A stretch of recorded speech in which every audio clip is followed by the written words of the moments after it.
Hi అండి, అందరికీ నమస్కారం.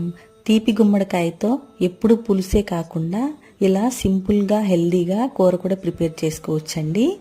మొన్న సంక్రాంతికి కలగలుపు కూర కోసం తెచ్చిన గుమ్మడికాయ ఉంటే దాంతో కూర చేస్తున్నాను. ఈ గుమ్మడికాయ ఆరోగ్యానికి చాలా మంచిదండి. దీనిలో విటమిన్ ఏ ఎక్కువగా ఉంటుంది, ఫైబర్ అండ్ విటమిన్ ఈ కూడా ఉంటాయి.